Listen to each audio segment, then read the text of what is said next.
All right, clear the desk, close the tabs. We aren't just casually browsing today. We have a very specific target. Imagine you're sitting in the exam hall, the paper flips over, and there it is. The 20-mark long answer question that, well, it appears in nearly every cycle of the Gujarat University MD anesthesiology papers. You know the one. Discuss the physiological changes of pregnancy and the anesthetic management of a patient with heart disease. It is the make or break question, and frankly, it's the one question where you cannot bluff. You either know the hemodynamics cold or you write, generic fluff and you fail.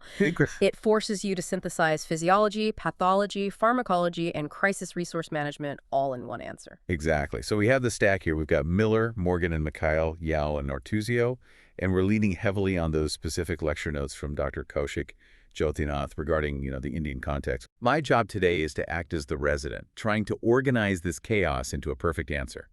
Your job is to be the senior faculty. I want you to be strict. Don't just tell me facts. Tell me how to score the marks. Deal. And we need to start with framing. If you just list symptoms, you've already lost the examiner's interest. Right. You need to open with the burden of disease. Cardiac disease is currently the leading cause of indirect maternal death. We're talking roughly 20% of indirect deaths. 20%. In the West, the conversation is dominated by congenital heart disease. But in India, and for your specific exam purposes, rheumatic heart disease is still king. Okay. And if you don't frame the answer around the double patient maternal safety versus fetal well-being, you're missing the core conflict of the entire scenario. Okay, so I open with a burden, then I need to move to the why, the physiology. Every textbook talks about the stress test. Because that's what it is. Pregnancy is a 9-month marathon ending in a sprint called labor. But for the exam, you need numbers. You need to structure the section under Part A fundamentals, specifically the rule of 5E40-20. I've seen 30, 40, 50 thrown around loosely in different texts. It's a bit confusing. Let's pin it down for the paper so there's, no ambiguity. Let's standardize it. First, the 50. Cardiac output increases by up to 50%. But here is the nuance that gets you the extra marks. How does it increase? Okay. It's not uniform. In the first trimester, this increase is driven almost entirely by stroke volume. By the third trimester, the stroke volume actually plateaus or even dips slightly. Dips? Why? Cavale compression, the gravid uterus. So the heart rate takes over to maintain that high output. That's a crucial distinction for pathology, isn't it? Yeah. If a patient has a fixed stroke volume like in severe mitral stenosis, they can't accommodate that early rise easily, but they're terrified of the late rate rise. Precisely. They are dependent on rate to a degree, but if the rate gets too high, they lose a diastolic filling time. We will get to that mechanism. Right. Next is the 40, blood volume. Plasma volume increases by 40 to 50%. However, the red blood cell mass only increases by about 20 to 30%. Which leads to the physiological anemia of pregnancy. Yeah. The hemodilution. Correct. Hemodilution. And this lowers blood viscosity, which actually helps flow through the placental bed, but it reduces oxygen carrying capacity per milliliter. Okay, I see. So you have a heart that's pumping 50% more fluid, but that fluid is thinner and carries less oxygen. That is a precarious balance for a failing heart. And the 20. Systemic vascular resistance SVR. It drops by roughly 20 to 30%. This reaches its nadir, its lowest point, around 20 weeks. And the mechanism there is? The mechanism is important. The placenta is essentially a giant, low-resistance AV fistula. Plus, you have high levels of progesterone causing smooth muscle relaxation. So that drop in afterload is really the only reason normal women don't walk around with massive hypertension despite the huge volume load. Exactly. It's the physiological safety valve. Okay, so that's the baseline. High volume, high rate, low resistance. But then comes labor. Miller calls this the danger zone. It is. What is happening hemodynamically when a contraction hits? Autotransfusion. That is the key word you must write down. Every single time the uterus contracts, it squeezes about 300 to 500 ml of blood back into the central circulation. So it's effectively a rapid fluid bolus every 3 to 5 minutes. A bolus, over and over. Cardiac output during labor rises another 40% above the pre-labor baseline. And pain drives catecholamines, which drives the heart rate up even further. So the heart is getting volume loaded and rate driven simultaneously. Yes. But the real trap, the VIVA trap, where residents fail, is the immediate postpartum period. The moment the baby is out. The minute the baby is delivered, two things happen at once. One, the uterus clamps down permanently, dumping all its remaining blood into the IVC. Two, the mechanical obstruction on the vena cava of the baby is suddenly gone. So all that venous return from the legs just surges back. It surges. Cardiac output jumps to 80% above pre-labor values in that first hour. 80%. That's massive. It's a tsunami. If a woman has a compromised left ventricle or a tight valve, this is when she goes into flash pulmonary edema. So in my exam answer, I have to highlight that period. The first, 24 to 48 hours? Absolutely. Highlight the first 24 to 48 hours postpartum as the highest risk period for decompensation due to this massive fluid redistribution. Understood. Okay. Yeah. Physiology is done. Let's move to Part B, classification and pathophysiology. You mentioned rheumatic heart disease is king. In developing nations, yes. Mitral stenosis, or MS, accounts for 90% of rheumatic cases in pregnancy. Wow. However, you must also mention congenital heart disease, ACHD, because those numbers are rising as surgical corrections improve survival.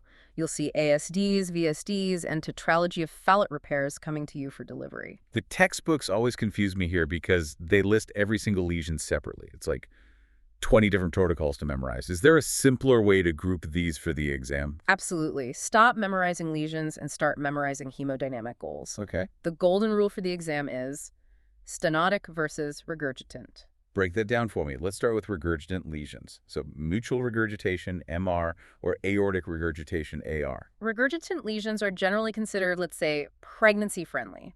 Think about the physiology of metaformer. What makes regurgitation worse? High afterload pushing blood back, and a slow heart rate allowing more time for the blood to leak backwards. Perfect. So the goals are full, and forward. You want a faster heart rate to reduce the time for regurgitation. You want a lower SVR or afterload to encourage forward flow out the aorta. And pregnancy gives you exactly that, tachycardia and low SVR. Exactly. The physiology of pregnancy mimics the treatment for the disease. These patients usually tolerate pregnancy well, often staying in NYHA class 1 or 2. So what's the risk then? The only risk is if the full part, the volume overload, becomes too much for an already dilated ventricle to handle. Okay, but stenotic lesions, that's the opposite story. Completely. Mitral stenosis or aortic stenosis are fixed output states. The heart physically cannot pump more blood through that obstruction. The valve area in severe MS is often less than 1.5 square centimeters. But the body is demanding 50% more cardiac output. And that's the central conflict. In mitral stenosis, the enemy is tachycardia. The left ventricle fills during diastole. When the heart rate goes up, what happens? Diastole shortens. Diastole is the phase of the cardiac cycle that shortens the most. In a normal heart, that's fine. In MS, the blood literally cannot get through the tight valve fast enough in that short period. So pressure builds up behind the valve and the left atrium. Massive pressure, which then backs up into the pulmonary veins. Flash pulmonary edema. Precisely. This is why a heart rate of 110 might be perfectly comfortable for a normal pregnant woman, but could be fatal for one with severe MS. What about the pressure gradient? I recall a formula about cardiac output and gradients across a valve. It's a square function. This is a high-yield point. The pressure gradient across a stenotic valve increases by the square of the cardiac output. A small increase in scaleo causes a huge jump in the gradient. Wow. This is why the stress test of pregnancy fails so spectacularly here. So if I'm writing the management goals for MS, what is the mantra? The takeaway phrase? Slow, sinus, and tight. Slow. You need a long diastole for filling. Beta blockers are your best friends. Sinus, you need that atrial kick. If they flip into atrial fibrillation, they lose 20 to 30% of their ventricular filling. That can be fatal. Tight. Maintain SVR. This is particularly crucial for aortic stenosis to maintain coronary perfusion pressure, but generally, you don't want these patients hypotensive because they cannot increase their output to compensate. Okay, that's a great framework. Before we leave pathophysiology, we have to touch on shunts. Congenital. What is the nightmare scenario the examiner is looking for? Eisenmenger syndrome. This is when a long-standing left-to-right shunt, like an ASD or VSD, reverses. Reverses to become right to left. Exactly. Reverses because of chronically high pulmonary pressures. The PVR exceeds the SVR. And why would it suddenly reverse during anesthesia? It's all about the pressure differential. If you're systemic vascular resistance, your SVR drops suddenly. Say you give a spinal anesthetic and the blood pressure tanks. The systemic pressure falls below the pulmonary pressure. Right. And blood takes the path of least resistance. It shunts right to left, bypassing the lungs entirely. So deoxygenated blood goes systemic, the patient turns blue. And they die. Maternal mortality in Eisenmenger's is 30 to 50%. It is catastrophic. If you drop the SVR, you kill the patient. That is why maintain SVR is the prime directive in these shunts. You treat the SVR like it's made of glass. Okay, that's crystal clear. Part C, risk stratification. We can't just guess who's high risk. What scoring system does the examiner want to see on the paper? Quote, the modified WHO classification. It is the global standard. Class on is low risk. Class 4 is pregnancy contraindicated. What specific conditions land a patient in Class 4, the absolute no-go category? Pulmonary arterial hypertension of any cause, that is the big one. Severe ventricular dysfunction where the ejection fraction is less than 30%, and severe symptomatic mitral or aortic stenosis. So for these women, the advice is? The advice for these women is do not get pregnant.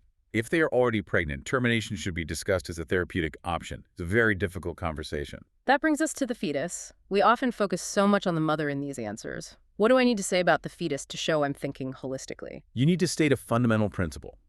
Uteral placental blood flow is not autoregulated. Meaning it's entirely pressure dependent? Entirely. There is no buffer. Maternal hypotension equals fetal hypoxia, full stop. And the consequences are what you'd expect. IUGR, intrauterine growth, restriction prematurity, respiratory distress syndrome. Maternal NYHA class correlates directly with fetal mortality. If the mother is hypoxic or acidotic, the fetus is suffering twofold. All right. We have the foundation. Now we hit the core of the question. Part D, anesthetic management. Let's walk through the timeline. A cardiac patient comes to you for pre-op assessment. First thing you write is multidisciplinary team, MDT. The exam answer must state this explicitly. Obstetrician, cardiologist, anesthesiologist, and neonatologist. Okay. And for investigations? The echocardiogram is the gold standard. You need current numbers, valve area, gradients, EF, and pulmonary artery pressure. A 2-year-old echo is useless in a pregnant patient whose hemodynamics have changed completely. What about clinical assessment? Morgan warns about masking. What does that mean? Right. Normal pregnancy mimics heart failure. You get edema, shortness of breath, fatigue. You need to look for the pathological signs. Things that aren't normal even in pregnancy. Exactly. True orthopnea, needing to sleep, sitting up on 3 pillows. Paroxysmal nocturnal dyspnea, waking up gasping for air. And auscultation. Systolic murmurs can be normal flow murmurs. Diastolic murmurs are always pathological. If you hear a rumble in diastole, be very, very afraid. Okay, labor and delivery. The patient's in labor. What is our primary anesthetic goal? The quote you want to write down is this. Pain relief is hemodynamic protection. Pain relief is hemodynamic protection. Pain causes tachycardia. Tachycardia kills MS patients. Therefore, effective analgesia is not a luxury. It's a core therapeutic intervention. So epidural, is that the go-to? The epidural is the gold standard for most cardiac patients. It reduces catecholamines, it blunts the tachycardia, it creates a chemical sympathectomy, which reduces afterload. Which is good for most lesions, but needs care in stenosis. Correct. Which is why the technique is so important. How do we dose it? Do we give a standard 10 milliliter bolus? No, absolutely not. That would cause a sudden SVR drop. So what do you do? You'd use a low-dose, high-volume technique, incremental titration. You want the level to rise slowly, maybe 1 or 2 ml at a time, so the cardiovascular system can compensate. You might use dilute concentrations of bupivacaine or ropivacaine with an opioid like fentanyl. Perfect. That's the answer. Now, what about the pushing stage? The second stage of labor. The Valsalva maneuver. It causes these massive swings in venous return and blood pressure. In severe cardiac disease, we want to eliminate it. Ow. We do an assisted second stage. We use forceps or a vacuum extraction. The mother labors down, but she does not actively push. This prevents those wild fluctuations in preload. Excellent. Now, the controversial part. Cesarean section.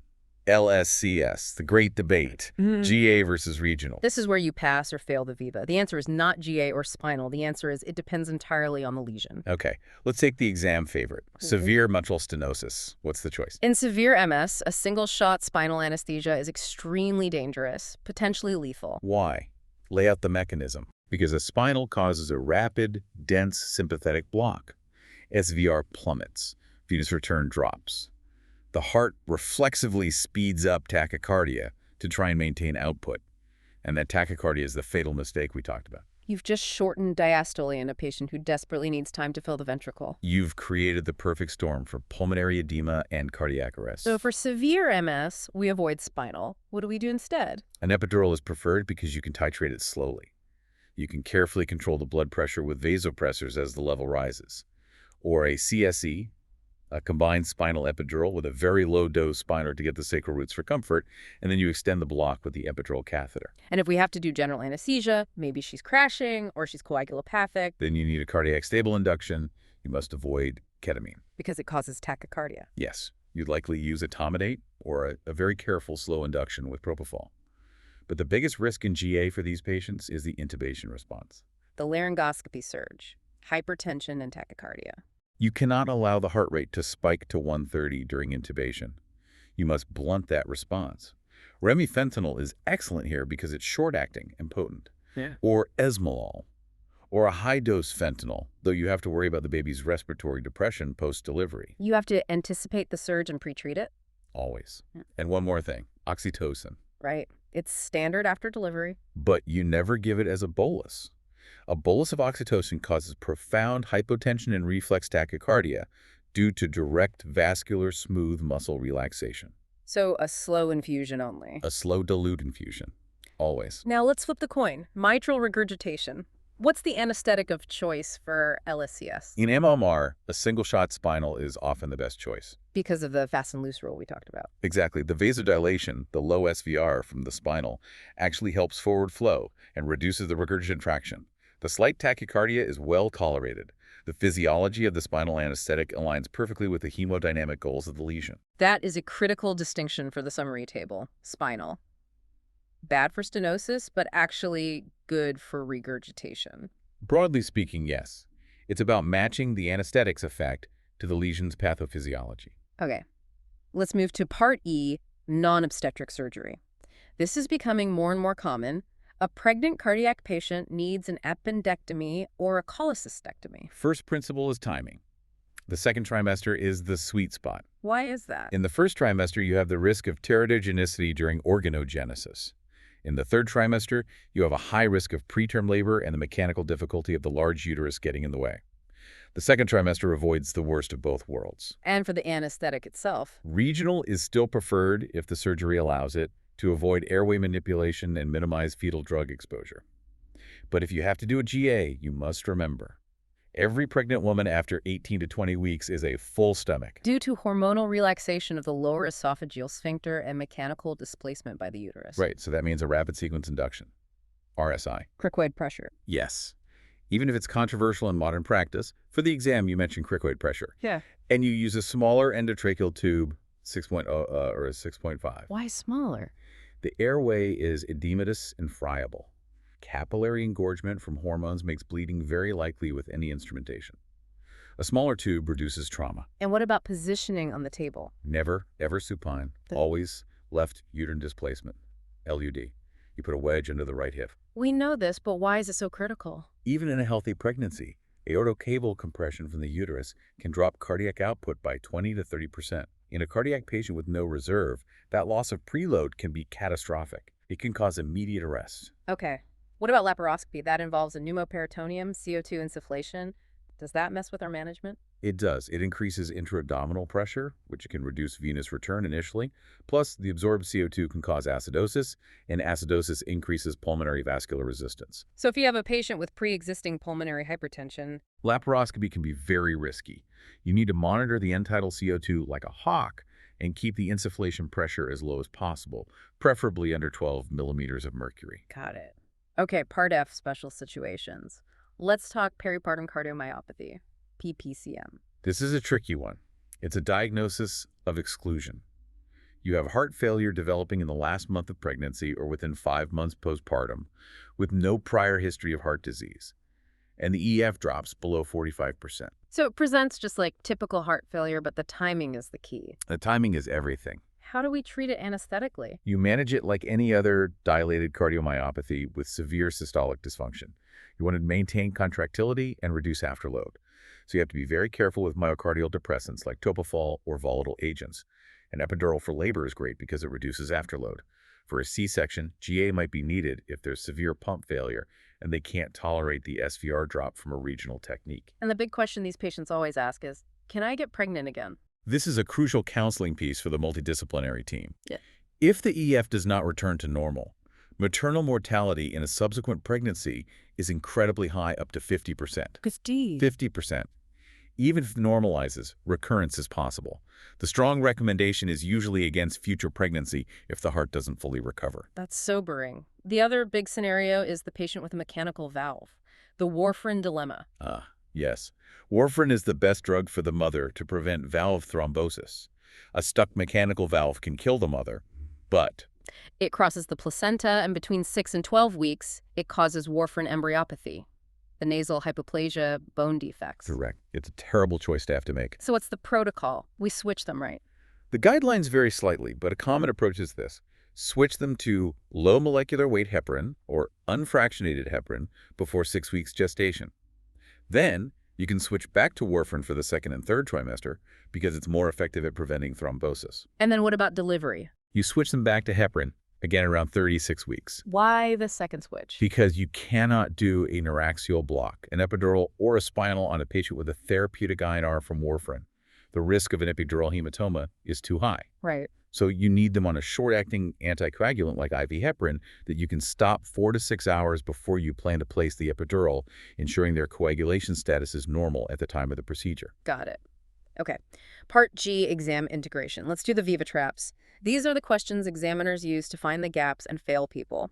I'll ask, you fire back. Let's do it. Trap 1, is pregnancy a high output or low output state? High output, always. Even when they go into heart failure, it usually starts as high output failure. Trap 2, I gave a spinal to a severe aortic stenosis patient and they arrested. Why? You drop the SVR. The fixed stenosis prevented any increase in stroke volume to compensate. Coronary perfusion pressure, which is dependent on the diastolic aortic pressure, plummeted. This led to subendocardial ischemia, a downward spiral of failure, and then arrest. Trap 3. Why did my patient with mitral stenosis go into pulmonary edema after I placed the epidural? I thought epidurals were supposed to be good for them. You probably preloaded her with too much fluid. The standard teaching for normal patients is to preload with a liter of crystalloid to prevent hypotension from the block. In MS, that 1 liter has nowhere to go. It goes straight to the lungs. So you have to be fluid restrictive in MS. Extremely. You treat any hypotension from the epidural with vasopressors, not with massive fluid boluses. Okay, trap 4, vasopressors. The classic debate. Ephedrine versus phenylephrine. The old school teaching, what you might find in older textbooks, was ephedrine because it was thought to preserve uterine blood flow better. But that's changed. Yes. More recent data suggests phenylephrine is actually better. Ephedrine crosses the placenta, stimulates the fetal metabolism, and can cause fetal acidosis. Phenylephrine is a pure alpha agonist and seems to maintain fetal pH better. For the exam, you say. Phenylephrine is the current vasopressor of choice to maintain maternal blood pressure during neuraxial anesthesia. Perfect. Now, diagrams. The examiner wants to see something drawn on the paper. A picture is worth 1,000 words and probably 5 marks. Draw 2 essential things. First, the cardiac output curve. It's simple but powerful. Show the steep rise early in the first trimester, the plateau in the third, the sharp spikes during each labor contraction, and that massive postpartum jump. Label the axis clearly. Cardiac output versus gestational age. Got it. And the second one? The second is the hemodynamic goals table, a simple 3x3 grid. Okay. The rows are your lesions, MS, MR, AKS. The columns are your goals, heart rate, preload, afterload. And then you just fill it in. MSIF, low rate, normal preload, normal afterload. MNIFR high or normal rate, normal preload, low afterload. Examiners love tables. They love tables. It shows you can synthesize information and know the core principles at a glance without having to write a whole paragraph. It's efficient and it's high yield. Summary time. If I have to wrap up this entire 20-marker in one concluding paragraph. You focus on the multidisciplinary approach. That's your key phrase. Management isn't just about drugs. It's about anticipation and teamwork. So I'd summarize the key steps. Yes. Start with the physiological load of pregnancy. Categorize the lesion hemodynamically. Stenosis versus regurgitation. Optimize the preload, rate, and rhythm for that specific lesion. Use neuraxial anesthesia judiciously, especially an epidural over a spinal for stenosis, and then emphasize that you must watch the postpartum period like a hawk for decompensation. And the final sentence. Conclude by saying something like, ultimately, the goal is to safely navigate the maternal heart through the profound stress test of pregnancy, labor, and delivery, while vigilantly maintaining fetal perfusion and well-being at every stage. That's a great closing line. Okay, and finally, leave us with one advanced thought, something that shows we've read the journals, not just the textbook from 5 years ago. Mention bromocriptine for peripartum cardiomyopathy. Bromocriptine. There's emerging evidence that PPCM may be driven by a cleaved prolactin fragment that is toxic to cardiomyocytes. Bromocriptine is a dopamine agonist that suppresses prolactin, and some studies suggest it may improve myocardial recovery. Is this standard of care yet? It's not in every single hospital's protocol yet, but mentioning it shows you are up to date with the STAT trial data and the latest European Society of Cardiology guidelines. It shows you're thinking at a higher level. Bromocriptine for PPCM. Got it. This has been an incredibly dense session. We've really stripped the textbooks down to the absolute exam essentials. The key is confidence. If you understand the hemodynamics, the why behind the rules, you can manage any lesion they throw at you in the exam. Don't be intimidated by the diagnosis name. Look at the flow dynamics. Listeners, you have the roadmap. Go practice drawing those curves. Go memorize that stenosis versus regurgitation table. You are well armed. Go crush that exam. Good luck.